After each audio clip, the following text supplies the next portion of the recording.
here we are back again with more Dragon Age Origins. And we are is in Orzammar, and I am faced with a bit of a conundrum right now. Because I have to choose between a prince and a lord. We have two claimants to the throne of Orzammar, and they're both well, basically I have to pick one or the other because they're kind of mutually exclusive. I can't just work for both, unfortunately. I have to side with one and probably help him gain the throne before they will help me with my mission. So this is going to be a problem. Harrowmont is the old king's closest advisor and probably the old king's choice as successor. Harrowmont is a very honorable sort. He's also a very traditional, conservative sort.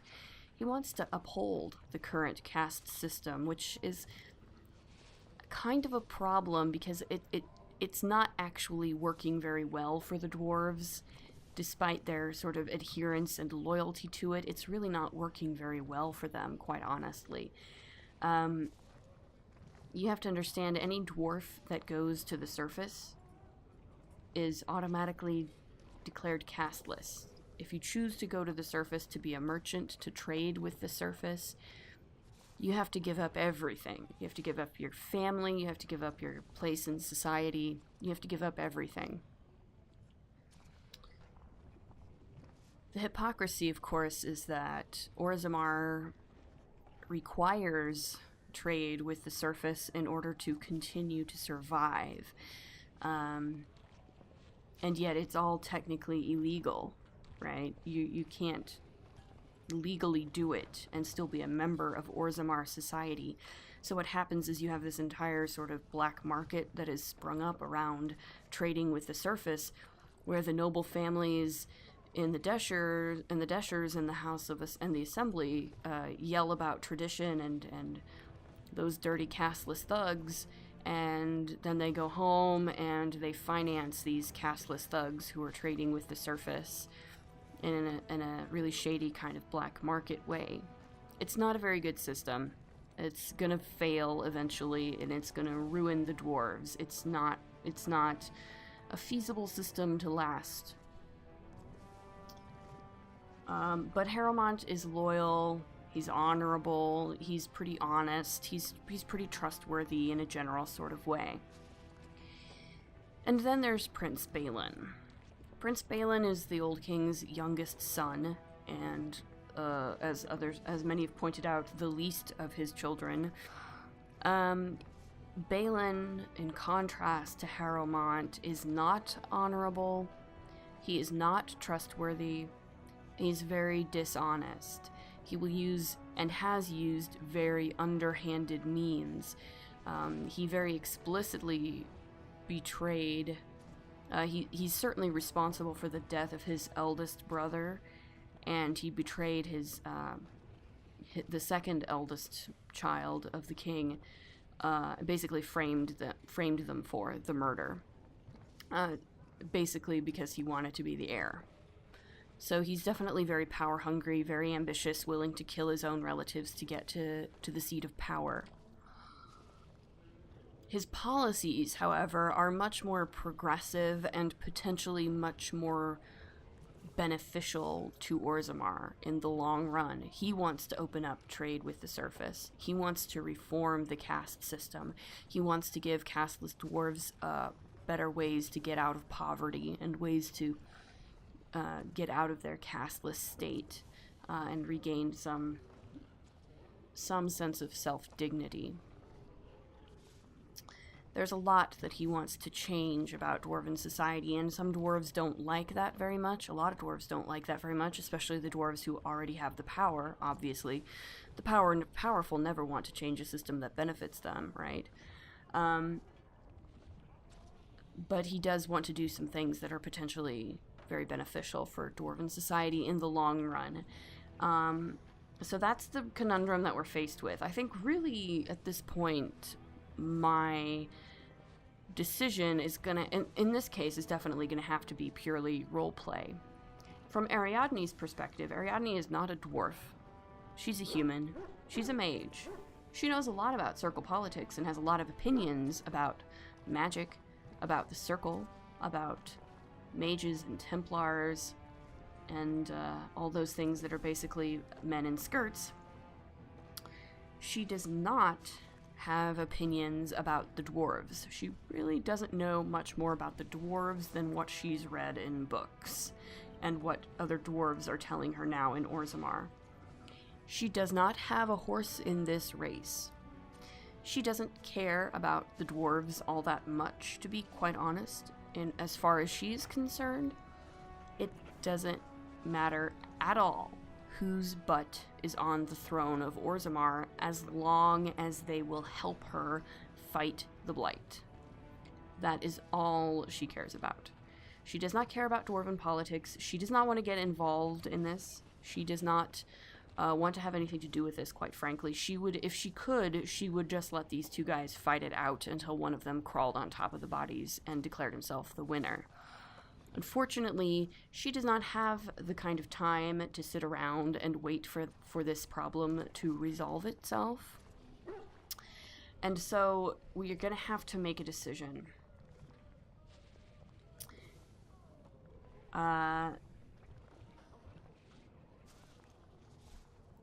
Which is, wow. Now that it comes to it, though, it's really tough to make.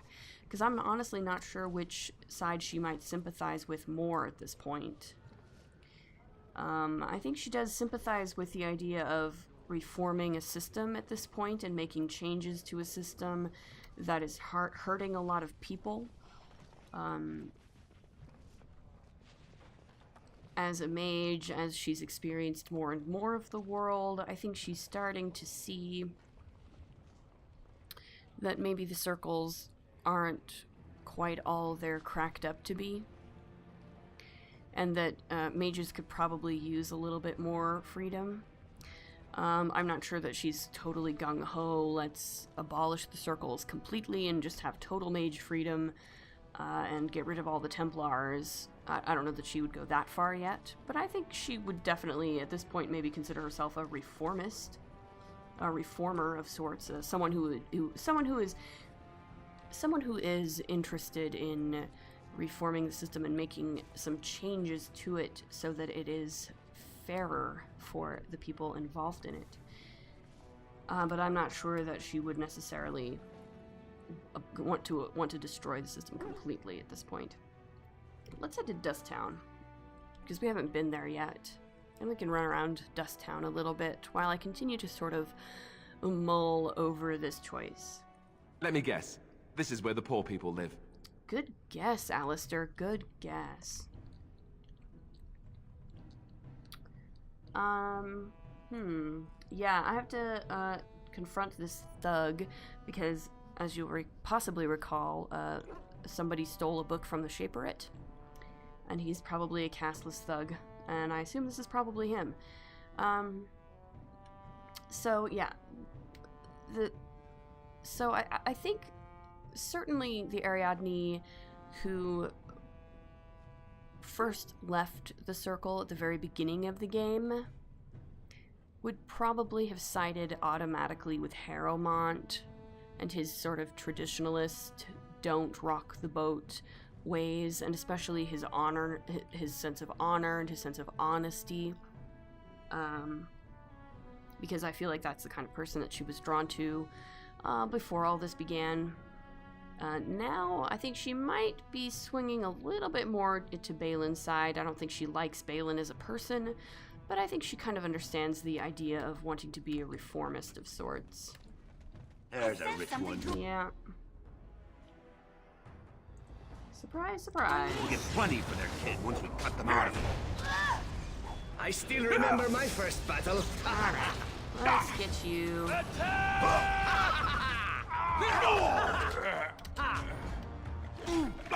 Let's get started. Nice swing. On it. I love this game. This should be easy enough. There we go.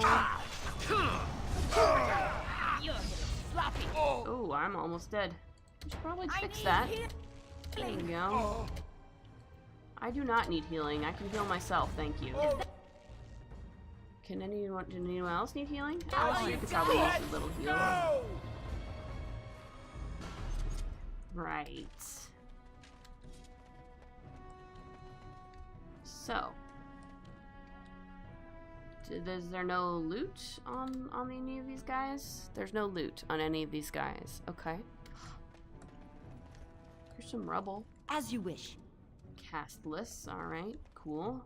And here's a guy we can talk to. Who are you?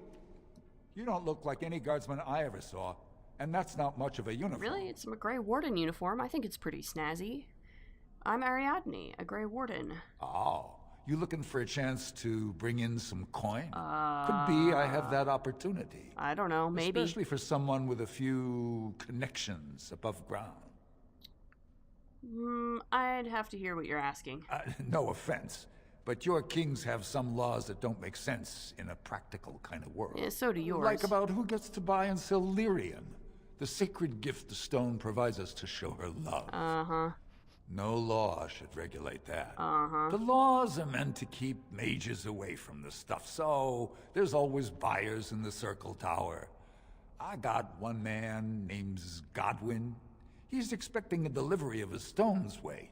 You want an investment opportunity? I could see fit to, say, sell you that lyrium instead, at the reasonable price of 50 sovereigns. You can keep it, or, since you can travel freely from here, sell it to Godwin, who you know is buying. And if you bring back his return order, I could pay you, say, 20 sovereigns as a finder's fee. It must be dangerous if you're paying so much. More so for someone like you, I guess. Most dwarves born down here have a natural immunity. Other races, there are problems if they spend too long with the ore. The real issue is that lyrium's valuable. It's only found down here, and human mages can't work without it.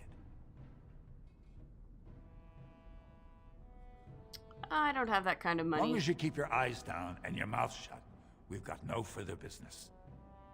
Do I not have 50 sovereigns right now? Oh, I don't. Huh. Okay. Fair enough. I only have 20 sovereigns. Oh, that sucks that I have to... So, I completely lose that opportunity then? Because I don't have the money right now, even though I could get the money and come back? Dragon Age. Okay. Let's get started. Just because I don't happen to have that much money right now? Jeez. What are you looking for? We got nothing to buy for the likes of you. Or maybe you wanted to sell. Let me see your wares. Of course. I still want to see what you got for me, bud. Oh yeah, lyrium dust. Definitely want some of that. Oh yeah, this one. That's a good one. Thank you. Well, that's just silly. But, so anyway. Oh my. A beggar.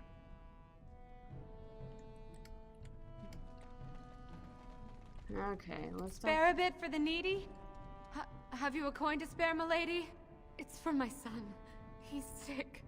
He hasn't any clean clothes to wear or anything to eat today. Neither have I. Why doesn't your son's father help you? A question I ask every day.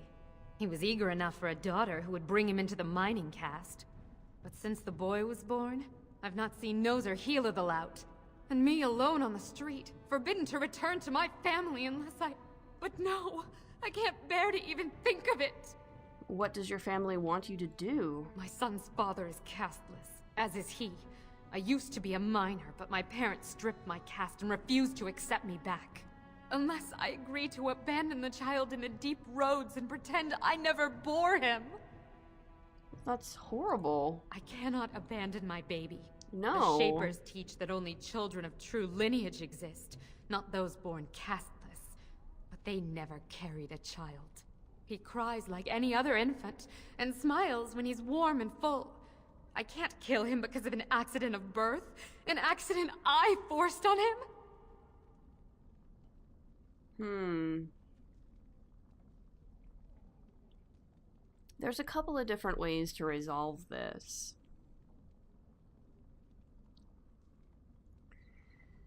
I could try to reason with her family and try to persuade them to take her back. I could also encourage her to go to take her son to the surface and try to make a new life. Both of which are pretty valid, I would say, rather than starving in Darktown, in Dusttown, that is.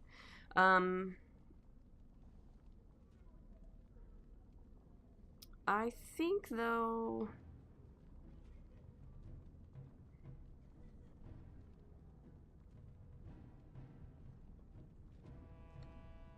At this point, Ariadne would maybe encourage her to go to the surface, I think. I think she's maybe had enough of people she considers family kind of betraying her trust or doing things that she considered wrong. And honestly, do you really want to make up with a family who's gonna treat you like that just because you gave birth to the wrong gendered child? So let's just go with, can't you just take your son to the surface? I thought about that. They say there's no caste up there. That humans don't care about lineage. This is true. I've never met a surfacer, though. I thought it might not be safe.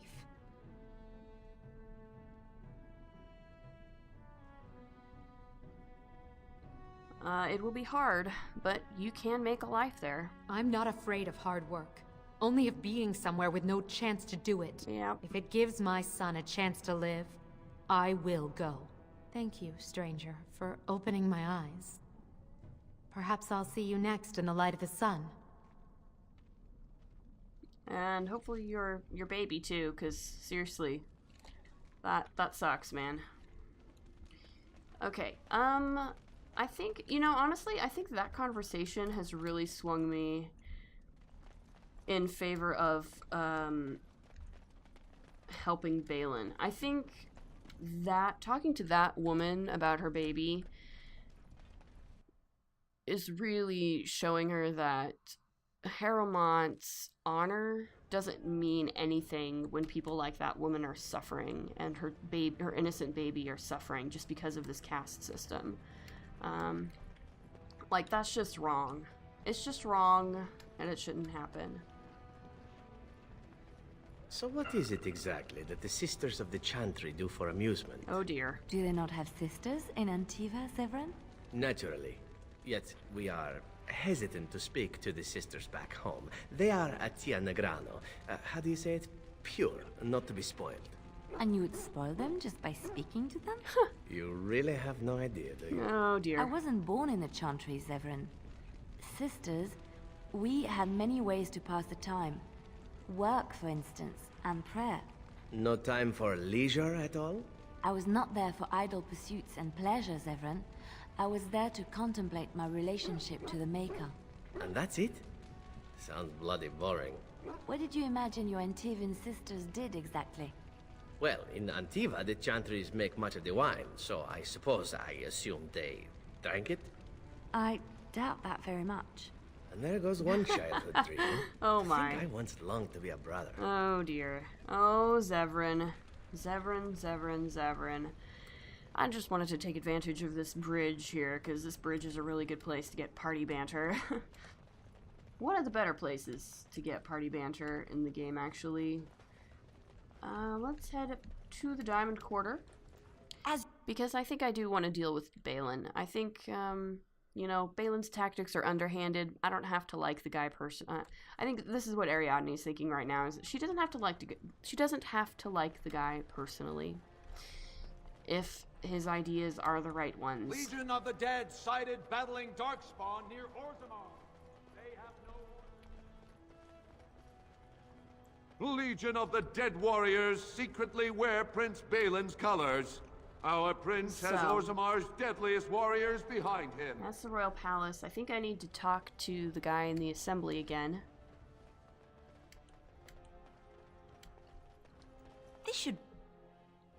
I think he's still here. Yeah, he is. Alright, Vartag. I hope you're not wasting my time with more dithering. The choice I gave you was clear. If you want Balin to support you in your surface war, you'll have to help him take the throne. I'll do whatever I need to. Excellent. I have the promissory notes right here. Just take them to Lady Dace and Lord Helmy, and show them Harrowmont is not as honest as he claims. Lady Dace doesn't leave the quarter much, but Lord Helmy's adventurous, likes to spend his time at tapsters in the Commons. Remember, don't tell them you got these papers from me.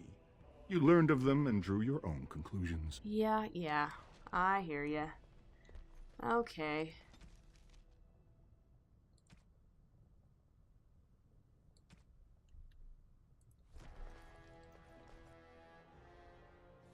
Let's find this, Lady Dace.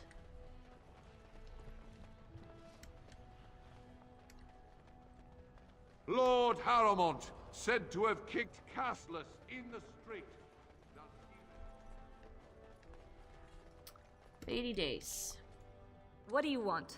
Ah, I suppose you're the Grey Warden everyone's talking about. Indeed I am. Let's see. Yes, I am Ariadne. It's fascinating the surface has an entire order dedicated to fighting darkspawn.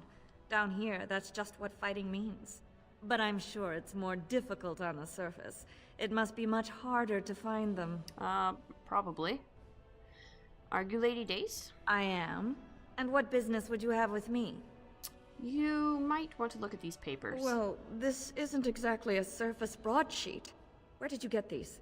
Never mind. It is true enough, but there's nothing I can do about it. This deal was made on behalf of our entire house. Only my father can revoke it. Where is he? I'll bring these to him. He is leading a deep roads expedition, trying to secure an ancient thaig. It's unlikely he'll be back before the election, but perhaps this vote is important enough for you to brave the tunnels to tell him? The Dace family would be in your debt. How would I know where to find your father? He was searching an old Idukan site. He left me with this map, in case his expedition never returned. I'll give you a pass as well. Usually, no one is allowed past the front lines. Does that mean you'll go? Yes, I'll leave right now. So Balin's victory means enough for you to risk your life. How interesting. I mean, not really. I just need somebody. I was like when they're like, "Oh, so you really care about Balin?" No, I don't. Turn to Lord Harrowmont and assure them It'll be 2 years I don't care about Harrowmont or Balin. By all the holy sodding ancestors. How can you people just ignore that? Branka didn't go alone, Ogren. She took the whole house, everybody but you. So just get over to Tapsters and drown yourself already. You know as well as I do that's how this always ends. You think I'm afraid of some cub warrior who's barely off the teat? Ha! I'll... You lift a weapon or attack a single citizen in Orzammar, and you're stripped of your caste and exiled. Even you can't have forgotten that. Get out of here before I call a guardsman. Wow. That was interesting. Can you believe it? Ogren's barely even warrior caste anymore, and he just clomps in here like he's entitled. Who is Ogren? Ogren's a drunken wretch. He comes up here 2-3 times a week, hounding people to lead some suicidal rescue mission after Branka. Gets quite violent about it. I'd be scared if they hadn't practically gelded him after he killed young Lord Mino. What do you mean, gelded him? Well, he killed Lord Mino's youngest son in a duel to first blood. Oh. It was a huge scandal. Ogren should have been executed, but he'd won honors in the deep roads. Instead, they stripped him of all weapons and forbid him from engaging in fights within city limits. If he breaks the decree, he'll be exiled. Why does Ogren care so much about Branka? She's still his wife, isn't she? Oh, Even if I she see. took their entire house into the deep roads and abandoned him. Wow. Branka was married to that drunk? Well, before she was a paragon, she was just a smith. And Ogren was one of the best warriors of his generation. Yeah, I know how she became a paragon. We've been told that. Well, why did Bronca go into the deep roads? I don't think that's been properly explained. Chasing some old treasure. She was quite secretive. Outright rude, really. She said she never asked to found a house, that she didn't care about politics, and that we were too self-absorbed to defeat the Darkspawn. Well, that's pretty true, She though. actually threatened anyone who said they'd come after her. Wow. What were you and Ogren arguing about? It's been 2 years since Bronca left. No one has ever stayed in the deep roads that long and survived. The search teams who went out found nothing, but Ogren wants to keep risking lives searching. Well, I should leave before you start complaining about me, too. If you see any guardsmen, tell them Ogren was at it again. Fair enough. Fair enough. And we are about out of time here, so we'll leave it here for now. As always, if you like what you see, please like, comment, subscribe, and we'll see you in the next episode. Later.